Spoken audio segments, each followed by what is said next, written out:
സംസാരിക്കുന്നു. നിലമ്പൂരിന്റെ നിറഞ്ഞൊരു സ്നേഹം ഒരു വലിയ കയ്യടി ആയിക്കൊണ്ട് ഒരു ആരവത്തോടു കൂടി തന്നെ ദിവിൻ പോളിയെ നമ്മൾ ഈ വേദിയിലേക്ക് നമ്മളോട് സംസാരിക്കുന്നതിന് വേണ്ടി സ്വാഗതം ചെയ്യാം.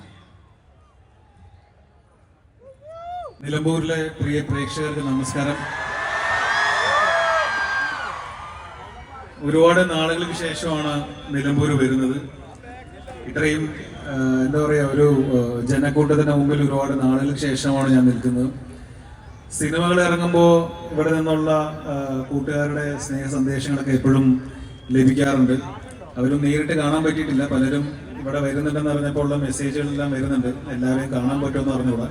പക്ഷെ എന്നാലും നിങ്ങൾ അയക്കുന്ന, നിങ്ങൾ നൽകുന്ന സ്നേഹത്തിനെല്ലാം ഒരുപാട് നന്ദി. എന്നപ്പോൾ എനിക്ക് ഓർമ്മ വരുന്നത്, എൻ്റെ വീട് ആലുവയിലാണ്.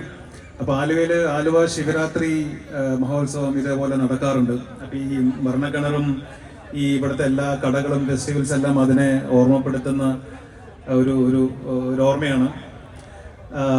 2018 വെള്ളപ്പൊക്കം വന്നു കഴിഞ്ഞപ്പോൾ എൻ്റെ വീട്ടിലൊക്കെ വെള്ളം കയറിയിരുന്നു. അപ്പോൾ വീട് മൊത്തത്തിൽ പുതുക്കി പണിയേണ്ടി വന്നു. പുതുക്കി പണിയുന്ന സമയത്ത് എൻ്റെ ഏറ്റവും വലിയ ആഗ്രഹം നിലമ്പൂരിലെ മരങ്ങളെല്ലാം മാറ്റിയിട്ട് നിലമ്പൂരിലെ തേക്ക് വെച്ച് വീട് പണിയിടുന്നതിൻ്റെ ആഗ്രഹം. അങ്ങനെ ഇവിടെ വന്ന് ഇവിടുത്തെ ഡിപ്പോന്നൊക്കെ മരങ്ങളൊക്കെ എടുത്തിരുന്നു. വീട് ഇപ്പോൾ നിലമ്പൂർ തേക്കിലാണ്. മരങ്ങളെല്ലാം നിലമ്പൂരിൻ്റെ മരങ്ങളാണ് വീട്ടിൽ.